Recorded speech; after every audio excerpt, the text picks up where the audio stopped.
Hello ವಿದ್ಯಾರ್ಥಿಗಳೇ, ಈ ಒಂದು ವಿಡಿಯೋದಲ್ಲಿ ನಾವು ನಿಮ್ಮ BCom third semester principles of financial management ಇದರಲ್ಲಿ 2 ಅಂಕಕ್ಕೆ ಕೇಳುವಂತಹ ಲೆಕ್ಕಗಳೇನಿರುತ್ತೆ ಅದನ್ನು ಕುರಿತು ಚರ್ಚೆ ಮಾಡೋಣ. 3 ಪ್ರಶ್ನೆಗಳು ಲೆಕ್ಕಗಳು ಬರುತ್ತೆ 2 ಅಂಕದ ಪ್ರಶ್ನೆಗಳಲ್ಲಿ. ಒಂದು ಪ್ರೆಸೆಂಟ್ ವ್ಯಾಲ್ಯೂ ಕಂಡುಹಿಡಿಯೋದು, ಒಂದು ಫ್ಯೂಚರ್ ವ್ಯಾಲ್ಯೂ ಕಂಡುಹಿಡಿಯೋದು, ಒಂದು ಕಾಸ್ಟ್ ಆಫ್ ಡೆಪ್ಟ್ KD ಮತ್ತು cost of preference share KP ಹಾಗೂ ಲಿವರೇಜ್. 5 ರೀತಿ ಪ್ರಾಬ್ಲಮ್ ತೊಗೊಂಡಿದ್ದೀನಿ. 5ರಲ್ಲಿ 3 ಪ್ರಶ್ನೆಗಳು ನಿಮಗೆ ಪೇಪರಲ್ಲಿ ಬರುತ್ತೆ. ಅವುಗಳನ್ನ ಹೇಗೆ ಸಾಲ್ವ್ ಮಾಡಬೇಕು, ಯಾವುದಕ್ಕೆ ಎಷ್ಟು ಮಾರ್ಕ್ಸ್ ಇರುತ್ತೆ, ಹೇಗೆ ಅಲ್ಲಿ ವ್ಯಾಲ್ಯೂಯೇಷನ್ ಮಾಡ್ತಾರೆ ಅದನ್ನು ಕೂಡ ಈ ವಿಡಿಯೋದಲ್ಲಿ ನಾನು ನಿಮಗೆ ಹೇಳ್ತಾ ಹೋಗ್ತೀನಿ. ನಾನು ತೊಗೊಂಡಿರುವಂಥದ್ದು ಏನಂದರೆ 2 ಅಂಕಕ್ಕೆ ಸಂಬಂಧಪಟ್ಟಂತಹ ನ್ಯೂಮರಿಕಲ್ ಸೆಕ್ಷನ್ 2 ಅಂಕಕ್ಕೆ ಕೇಳುವಂಥ ಪ್ರಾಬ್ಲಮ್ನ ನಾವು ಸಾಲ್ವ್ ಮಾಡ್ತಾ ಇದ್ದೀವಿ ಈಗ. ಆದ್ದರಿಂದ ಕೊನೆವರೆಗೂ ವಿಡಿಯೋನ ನೋಡಿ. ಡಿಸ್ಕ್ರಿಪ್ಷನಲ್ಲಿ ಯೂಟ್ಯೂಬ್ ಮೆಂಬರ್ಶಿಪ್ ಲಿಂಕ್ ಕೊಟ್ಟಿದ್ದೀವಿ. ನೀವು ಮೆಂಬರ್ಶಿಪ್ ಜಾಯ್ನ್ ಆಗೋದ್ರಿಂದ ನಿಮಗೆ ಅಕ್ಯುರೇಟ್ ಕ್ವಶನ್ಸ್ಗಳು ಸಿಗುತ್ತೆ, ಹಾಗೆ ನೋಟ್ಸ್ ಸಿಗುತ್ತೆ. ಅದು ಹಾಗೆ ಏನು ಎಲ್ಲ ಸಬ್ಜೆಕ್ಟ್ಸ್ಗಳ ಕಂಪ್ಲೀಟ್ ಸಿಲೆಬಸ್ನ ವಿಡಿಯೋ ಸಿಗುತ್ತೆ. ಆದ್ದರಿಂದ ಮೆಂಬರ್ಶಿಪ್ನ ಜಾಯ್ನ್ ಆಗಿ, ಹಾಗೂ ವಾಟ್ಸಪ್ ಗ್ರೂಪ್ ಲಿಂಕ್ ಕೊಟ್ಟಿದ್ದೀವಿ, ವಾಟ್ಸಪ್ ಗ್ರೂಪ್ನು ಕೂಡ ಜಾಯ್ನ್ ಆಗಿ. ವಿಡಿಯೋನ ಮುಂದುವರ್ಸೋಣ, ಪ್ರಾಬ್ಲಮ್ಸ್ನ ನೋಡ್ತಾ ಹೋಗೋಣ. ಮೊದಲನೇ ಪ್ರಶ್ನೆ. ನಾನು ತೊಗೊಂಡಿರೋಂಥ ಮೊದಲನೇ ಪ್ರಶ್ನೆ, Arun makes deposit of ₹10,000 in a bank which pays 10% interest compound annually for 5 years. You are required to calculate the future value. ಮೊದಲನೇ ಪ್ರಶ್ನೆ ಫ್ಯೂಚರ್ ವ್ಯಾಲ್ಯೂ ಮೇಲೆ ತೊಗೊಂಡಿದ್ದೀನಿ. ಸೇಮ್ ಪ್ರಶ್ನೆ ಕೊಡ್ತಾರೆ. ಈ ಪ್ರಶ್ನೆ ಬರೋದಾದರೆ ಫ್ಯೂಚರ್ ವ್ಯಾಲ್ಯೂದು ಸೇಮ್ ಕ್ವಶನ್ ಇರುತ್ತೆ. ಅಮೌಂಟ್ಸು ಪರ್ಸೆಂಟೇಜ್ ಮತ್ತು ಇಯರ್ಸ್ ಅಷ್ಟೇ ನೀವು ಗಮನ ಕೊಡಬೇಕು. ಅವ್ನು ಇಟ್ಟಿರುವಂಥ ಇನ್ವೆಸ್ಟ್ಮೆಂಟ್ ಏನಿದೆ ಈ ಪ್ರಶ್ನೆಯಲ್ಲಿ ಅಂದರೆ ₹10,000 ಇದೆ. ₹10,000 ಇನ್ವೆಸ್ಟ್ ಮಾಡಿದ್ದಾನೆ. ಎಷ್ಟು ಪರ್ಸೆಂಟ್ ಬಡ್ಡಿಗೆ? 10% ಬಡ್ಡಿಗೆ. ಎಷ್ಟು ವರ್ಷಕ್ಕೆ? 5 ವರ್ಷಕ್ಕೆ. ಈ 3 ಪಾಯಿಂಟ್ನ ನೆನ್ಪಿಟ್ಕೊಳ್ಳಿ. ಫ್ಯೂಚರ್ ವ್ಯಾಲ್ಯೂ ಫಾರ್ಮುಲಾ ನೀವು ನೆನ್ಪಿಟ್ಕೋಬೇಕು. 1 ಮಾರ್ಕ್ಸ್ ಫಾರ್ಮುಲಾಗಿರುತ್ತೆ, 1 ಮಾರ್ಕ್ಸ್ ಆನ್ಸರ್ ಸಾಲ್ವ್ ಮಾಡೋದಕ್ಕಿರುತ್ತೆ. ಫ್ಯೂಚರ್ ವ್ಯಾಲ್ಯೂ ಫಾರ್ಮುಲಾ ನೋಡೋಣ.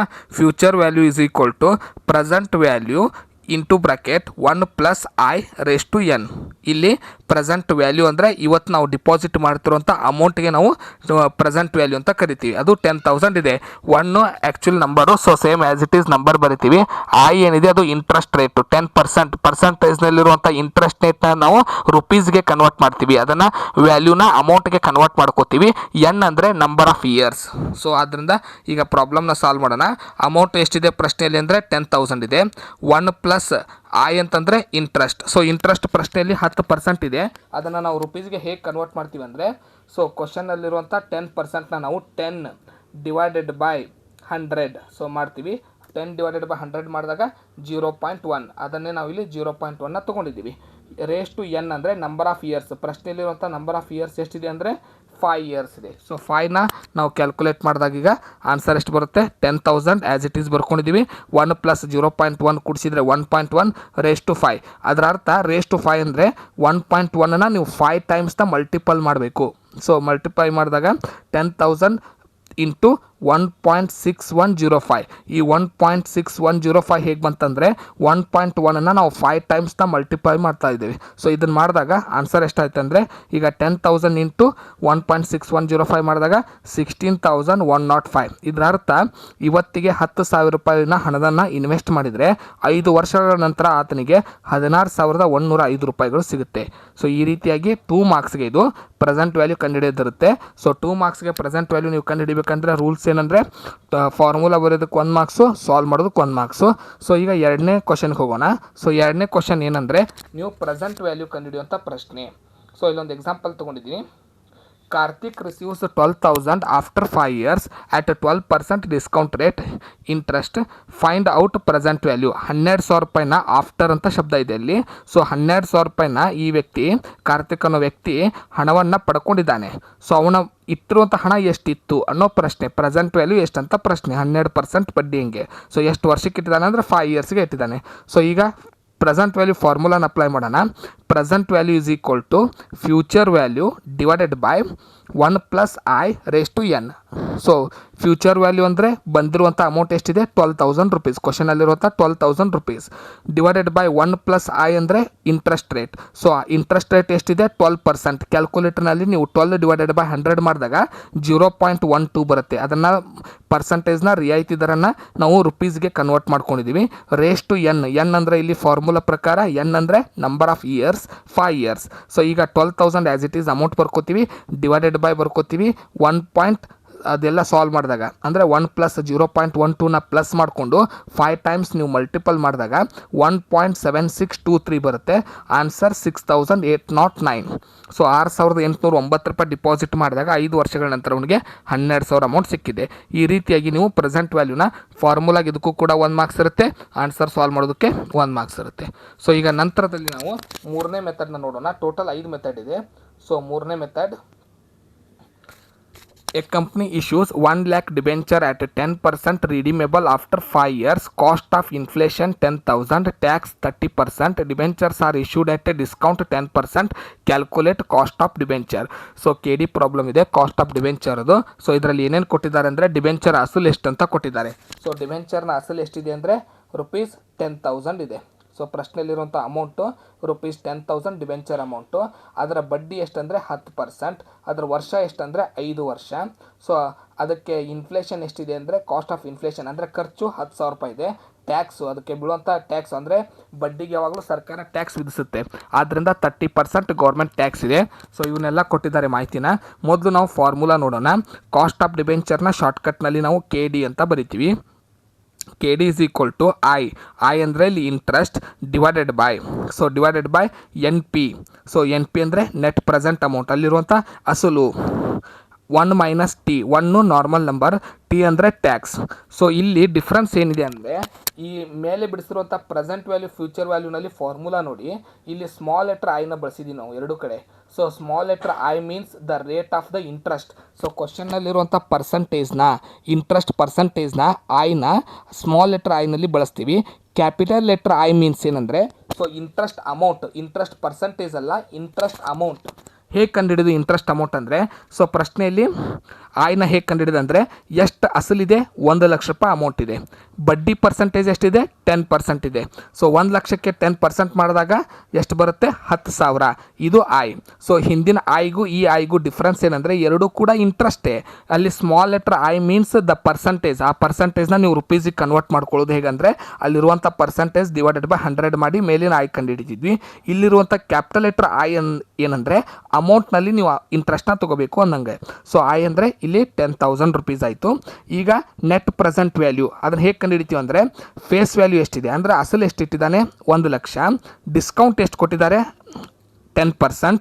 ಸೊ ಡಿಸ್ಕೌಂಟ್ 10% ಅಂತ ಸೆಕೆಂಡ್ ಲೈನ್ ಲಾಸ್ಟ್ನಲ್ಲಿದೆ. ಸೊ ಹಾಗೆ ಕಾಸ್ಟ್ ಆಫ್ ಇನ್ಫ್ಲೇಷನ್ ಅದೆಷ್ಟಿದೆ, ₹10,000 ಇದೆ. So face value 1,00,000 minus, so 1,00,000 minus 10,000 minus 10,000. So ಮಾಡಿದಾಗ ಎಷ್ಟು ಅಮೌಂಟ್ ಆಗುತ್ತೆ ಅಂದರೆ ಅದು 1,00,000ದಲ್ಲಿ 10,000 ಹೋಗಿ 90,000, 90,000ನಲ್ಲಿ 10,000 ಹೋಗಿ 80,000. ಸೊ 80,000 ನಾವು ಡಿವೈಡೆಡ್ ಬೈ ತೊಗೋತೀವಿ. ಹಾಗೆಯೇ 1 ಮೈನಸ್ 0.3. ಸೊ 0.3 ಹೇಗೆ ಬಂತಂದರೆ ಟ್ಯಾಕ್ಸ್ನ ರೇಟ್ನ ನಾವು ರುಪೀಸ್ಗೆ ಕನ್ವರ್ಟ್ ಮಾಡಿದ್ದೀವಿ. 30% ಟ್ಯಾಕ್ಸ್ ರೇಟ್ನ 30 ಡಿವೈಡೆಡ್ ಬೈ 100 ಮಾಡಿದಾಗ 0.3 ಬರುತ್ತೆ. ಸೊ ಈ ರೀತಿಯಾಗಿ ನಾವು NPನ ಮತ್ತು ಐನ ಮತ್ತು Tನ ಕಂಡುಹಿಡ್ಕೋತೀವಿ. ಮೂರನ್ನು ಫಾರ್ಮುಲಾದಲ್ಲಿ ಫಿಟ್ ಮಾಡಿದಾಗ 0.0875 ಆನ್ಸರ್ ಬರುತ್ತೆ. ಸೊ ಈ 0.075ಗೆ ಇಂಟು 100 ಮಾಡಬೇಕು. ಅಂದರೆ ಯಾವಾಗಲೂ ನೆನಪಿರಲಿ, ಕಾಸ್ಟ್ ಆಫ್ ಡಿಬೆಂಚರ್ನ ಪರ್ಸಂಟೇಜಿಗೆ ಆನ್ಸರ್ನ ನೀವು ಕನ್ವರ್ಟ್ ಮಾಡಬೇಕು. ಅದಕ್ಕೆ ನೀವು ಕಂಡು ಹಿಡಿದು ಫಾರ್ಮುಲಾ ಸಾಲ್ವ್ ಮಾಡಿದ ನಂತರ ಮಲ್ಟಿಪಲ್ 100 ಮಾಡಬೇಕು, ಆಗ ನಿಮಗೆ ಆ್ಯಕ್ಚುಲ್ ಆನ್ಸರ್ ಬರುತ್ತೆ. ಇದು ಮೂರನೇ ವಿಧಾನ. ಇನ್ನು 4ನೇ ವಿಧದ ಪ್ರಶ್ನೆಯನ್ನು ನೋಡೋಣ. ಸೊ 4ನೇ ವಿಧದ ಪ್ರಶ್ನೆ, cost of preference share. So ಈಗ ಕಾಸ್ಟ್ ಆಫ್ ಡಿಬೆಂಚರ್ ಆಗಿತ್ತಲ್ಲ, ಅದೇ ರೀತಿ ಕಾಸ್ಟ್ ಆಫ್ ಪ್ರಿಫರೆನ್ಸ್ ಶೇರ್. ನಾವು ಒಂದು ಪ್ರಾಬ್ಲಮ್ ತೊಗೊಂಡಿದ್ದೀನಿ ಇಲ್ಲಿ. A company issues 2,008% preference shares of 100 each. Cost of issue is ₹2 per share. Calculate cost of preference share if shares are issued at par, if shares are issued at premium 10%, if shares are issued at discount 6%. So 3 ರೀತಿ ವಿಧ ಇದೆ. ನಿಮಗೆ 3 ರೀತಿ ಇಲ್ಲಿ cost of preference share ಕೇಳಲ್ಲ, ಯಾವಾಗಲೂ premium ಕೇಳ್ತಾರೆ. So premium method ಅಷ್ಟೇ ನೀವು ನೆನಪಿಟ್ಕೊಂಡ್ರೆ ಸಾಕು. ಸೊ ಆದ್ದರಿಂದ ಇಲ್ಲಿರುವಂಥ ಅಮೌಂಟ್ ಎಷ್ಟಿದೆ ಅಂದರೆ, ಸೊ ಈಗ ಹಿಂದಿನ ಡಿಬೆಂಚರ್ಗೂ ಪ್ರಿಫರೆನ್ಸ್ ಶೇರ್ಗೂ ಏನು ಡಿಫ್ರೆನ್ಸ್ ಅಂದರೆ, ಯಾವಾಗಲೂ ಡಿಬೆಂಚರ್ ಡೈರೆಕ್ಟ್ ವ್ಯಾಲ್ಯೂ ಕೊಡ್ತಾರೆ, ಅಮೌಂಟ್ ಎಷ್ಟು ಅಂತ ಕೊಡ್ತಾರೆ. ಅಲ್ಲಿ ಮೇಲೆ 1,00,000 ಇತ್ತು. ಸೊ ಯಾವಾಗಲೂ ಪ್ರಿಫರೆನ್ಸ್ ಶೇರ್ನ ನಂಬರ್ ಆಫ್ ಶೇರ್ಸ್ನಲ್ಲಿ ಕೊಡ್ತಾರೆ. ಸೊ ಈ 2,000 ಹಿಂದ್ಗಡೆ ಯಾವುದೇ ರುಪೀಸ್ ಸಿಂಬೋಲ್ ಇಲ್ಲ. ಇದರ ಅರ್ಥ ಇದು ನಂಬರ್ ಆಫ್ ಶೇರ್ಸ್, ಇದು ಅಮೌಂಟ್ ಅಲ್ಲ, ನಂಬರ್ ಆಫ್ ಶೇರ್ಸ್. ಈ 2,000ಗೆ ಶೇರ್ನ ಮುಖ ಬೆಲೆ ಈಚ್ ಫೇಸ್ ವ್ಯಾಲ್ಯೂ ಇದನ್ನು ನೀವು ಮಲ್ಟಿಪ್ಲೈ ಮಾಡಿದಾಗ ಅಮೌಂಟ್ ಸಿಗುತ್ತೆ. 2,000 ಇಂಟು 100 ಮಾಡಿದಾಗ 2 ಲ್ಯಾಕ್ ರುಪೀಸ್ ಅಮೌಂಟ್ ಸಿಗುತ್ತೆ. ಸೊ ಕಾಸ್ಟ್ ಆಫ್ ಪ್ರಿಫರೆನ್ಸ್ ಶೇರ್ನ ಫಾರ್ಮುಲಾ ಏನಂದರೆ dividend divided by net present amount into 100. So principal amount dividend 100. So cost of ಡಿಬೆಂಚರ್ಗೆ ಇಂಟ್ರೆಸ್ಟ್ ಬೇಕು, ಕಾಸ್ಟ್ ಆಫ್ ಡಿವಿಡೆಂಡ್ಗೆ ಪ್ರಿಫರೆನ್ಸ್ ಶೇರ್ಗೆ ಡಿವಿಡೆಂಡ್ ಬೇಕು. ಸೊ ಡಿವಿಡೆಂಡ್ ಹೇಗೆ ಕಂಡುಹಿಡಿತೀವಿ ಅಂದರೆ ಪ್ರಿಫರೆನ್ಸ್ ಶೇರ್ಗೆ ಯಾವಾಗಲೂ ಒಂದು ಪರ್ಸೆಂಟೇಜ್ನ ಮೆನ್ಷನ್ ಮಾಡಿರ್ತಾರೆ. ಸೊ ಅಮೌಂಟು ಅಥವಾ ನಂಬರ್ಸ್ ಬಾಜು ಒಂದು ಪರ್ಸೆಂಟೇಜ್ ಮೆನ್ಷನ್ ಮಾಡಿರ್ತಾರೆ ಪ್ರಿಫರೆನ್ಸ್ ಶೇರ್ಗೆ. ಸೊ ಆ ಪ್ರಿಫರೆನ್ಸ್ ಶೇರ್ ಪರ್ಸೆಂಟೇಜ್ನೇ ನಾವು ಡಿವಿಡೆಂಡ್ ಅಂತ ಕರಿತೀವಿ. ಅದನ್ನು ಅಮೌಂಟ್ನಲ್ಲಿ ತೊಗೋಬೇಕು, ಯಾಕಂದರೆ ಇಲ್ಲಿ ಡಿ ಕ್ಯಾಪಿಟಲ್ ಲೆಟರ್ ಇದೆ. ಸೊ ಯಾವಾಗಲೂ ಕ್ಯಾಪಿಟಲ್ ಲೆಟರ್ ಆಫ್ ಅರ್ಥನೇ ಅಮೌಂಟು. ಯಾವಾಗ ಸ್ಮಾಲ್ ಲೆಟರ್ ಇರುತ್ತೆ ಅದರ ಅರ್ಥ ಪರ್ಸೆಂಟೇಜ್ನ ನೀವು ರುಪೀಸ್ಗೆ ಕನ್ವರ್ಟ್ ಮಾಡೋ ಮೆಥಡ್ ಯೂಸ್ ಮಾಡಬೇಕು. ಸೊ 2000 ಪ್ರಿಫರೆನ್ಸ್ ಶೇರ್ ಏನಿದೆ ಅದಕ್ಕೆ 100ನ ಇಂಟು ಮಾಡಿದಾಗ 2 ಲ್ಯಾಕ್ ಆಯಿತು. ಆ 2 ಲ್ಯಾಕ್ಗೆ 8% ಮಾಡಿದಾಗ 1,60,000 ಅಮೌಂಟ್ ಬರುತ್ತೆ. ಸೊ ಈ ರೀತಿಯಾಗಿ ನೀವು ಏನು ಮಾಡಬೇಕಂದ್ರೆ ಡಿವಿಡೆಂಡ್ನ ಕಂಡುಹಿಡಿಯಬೇಕು. 16,000 ಡಿವಿಡೆಂಡ್ ಬಂತು.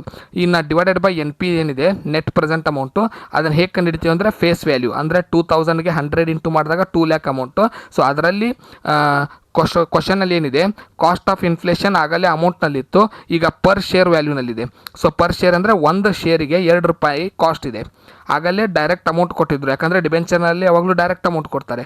ಪ್ರಿಫರೆನ್ಸ್ ಶೇರ್ ಕ್ಯಾಲ್ಕುಲೇಷನ್ ಯಾವಾಗಲೂ ಪರ್ ಶೇರ್ ವ್ಯಾಲ್ಯೂ ಕೊಡ್ತಾರೆ. ನೀವು ಪ್ರತಿ ಬಾರಿ ಅಮೌಂಟ್ಗೆ ಶೇರ್ನ ಇಂಟು ಮಾಡಬೇಕಾಗುತ್ತೆ. ಸೊ 2000 ಇಂಟು 2 ಮಾಡಿದಾಗ 4000 ಕಾಸ್ಟ್ ಆಫ್ ಇನ್ಫ್ಲೇಷನ್. ಸೊ ಎರಡನ್ನೂ ಮೈನಸ್ ಮಾಡಿದಾಗ 2 ಲ್ಯಾಕ್ ಬರುತ್ತೆ. ಸೊ 2 ಲ್ಯಾಕ್ ಮೈನಸ್ ಅದಕ್ಕೆ 4000 ಮಾಡಿದಾಗ 1,96,000 ಅಮೌಂಟ್ ಬರುತ್ತೆ. 2 ಲ್ಯಾಕ್ನಲ್ಲಿ 4000 ಮೈನಸ್ ಮಾಡಿದಾಗ 1,96,000. ಸೊ ಈ ರೀತಿಯಾಗಿ ನೀವು ಅಮೌಂಟ್ ಕಂಡುಹಿಡ್ಕೊಂಡು ಈಗ ಫಾರ್ಮುಲಾನ ಅಪ್ಲೈ ಮಾಡಿ ನೀವು ಆನ್ಸರ್ನ ಕಂಡುಹಿಡಿಬೋದು. ಇದು ಕಾಸ್ಟ್ ಆಫ್ ಪ್ರಿಫರೆನ್ಸ್ ಶೇರ್ನ ಕಂಡುಹಿಡಿಯುವಂಥ ಮೆಥಡ್. ನಾನು ಇದರಲ್ಲಿ ಯಾವುದೇ ಡಿಸ್ಕೌಂಟ್ ಮತ್ತು ಪ್ರೀಮಿಯಮ್ನ ಅಪ್ಲೈ ಮಾಡಿಲ್ಲ. ಕಾಮನ್ ಆಗಿ ನಿಮಗೆ 2 ಮಾರ್ಕ್ಸ್ಗೆ ಇಷ್ಟೇ ಕೇಳ್ತಾರೆ. ಸೊ 5 ಮಾರ್ಕ್ಸ್ಗೆ ಆದರೆ ಮಾತ್ರ 3 ಕಂಡುಹಿಡಿಯೋದಿರುತ್ತೆ. ಈಗ ನೆಕ್ಸ್ಟ್ ನೋಡೋಣ. 5ನೇ ಪ್ರಾಬ್ಲಮ್, ಫೈನಲ್ ಪ್ರಾಬ್ಲಮ್ ಲಿವರೇಜ್ ಮೇಲೆ. ಸೊ 2 ಲಿವರೇಜ್ನ ಅವ್ರು ಕೊಟ್ಟಿರ್ತಾರೆ ಪ್ರಶ್ನೆಯಲ್ಲಿ. ಆಪರೇಟಿಂಗ್ ಲಿವರೇಜ್ 2.52 ಇದೆ, ಫೈನಾನ್ಷಿಯಲ್ ಲಿವರೇಜ್ 2.24 ಇದೆ. ನಮಗೆ ಕಂಡುಹಿಡಿಯೋದಕ್ಕೆ ಕೇಳಿರೋದು ಕಂಬೈನ್ಡ್ ಲಿವರೇಜ್. ಸೊ ಕಂಬೈನ್ಡ್ ಲಿವರೇಜ್ನ ಫಾರ್ಮುಲಾ ಏನಂದರೆ, ಸೊ ಈ ಎರಡು ಅಮೌಂಟ್ನ ಕೊಟ್ಟಿದ್ದಾರೆ ಅವರು, operating leverage, financial leverage. So ನಮಗೆ ಕಂಡುಹಿಡಿಯೋ ಅಂತ ಹೇಳಿರೋದು combined leverage. Combined leverage is equal to operating leverage into financial leverage. ಕೊಟ್ಟಿರುವಂಥ 2 ಲಿವರೇಜ್ನ ಮಲ್ಟಿಪಲ್ ಮಾಡಿದಾಗ ನಮಗೆ ಕಂಬೈನ್ಡ್ ಲಿವರೇಜ್ ಸಿಗುತ್ತೆ. ಸೊ ಇಷ್ಟೇ ಸಿಂಪಲ್ ಆಗಿರುತ್ತೆ. 2 ಮಾರ್ಕ್ಸಿಗೆ ಯಾವುದೇ ರೀತಿಯಾದಂಥ ಟ್ವಿಸ್ಟ್ಸ್ ಇರಲ್ಲ, ಯಾವುದೇ ರೀತಿಯಾದಂಥ ಒತ್ತಡಗಳು ಇರೋದಿಲ್ಲ. ನೀವು ಈಸಿಯಾಗಿ ಬಿಡಿಸ್ಬೋದು. ಎಲ್ಲ 2 ಮಾರ್ಕ್ಸ್ನ ಪ್ರಾಬ್ಲಮ್ಸ್ನ ನೀವು ಆಯ್ಕೆ ಮಾಡ್ಕೊಳ್ಳಿ. ಸೊ ಮೊದಲು ಅವ್ನು ಸಾಲ್ವ್ ಮಾಡಿ ಆ ನಂತರದಲ್ಲಿ ಥಿಯರಿ ಬರೀರಿ. ಸೊ ಅದು ನಿಮ್ಗೆ ಈಸಿ ಆಗುತ್ತೆ ಮತ್ತು ಸ್ಕೋರ್ ಕೂಡ ಹೆಚ್ಚಾಗುತ್ತೆ. ಮುಂದಿನ ವಿಡಿಯೋದಲ್ಲಿ 5 ಮಾರ್ಕ್ಸ್ಗೆ ಒಂದೊಂದು ಮೆಥಡ್ನ ಎಕ್ಸ್ಪ್ಲೇನ್ ಮಾಡ್ತಾ ಹೋಗೋಣ. ಧನ್ಯವಾದಗಳು.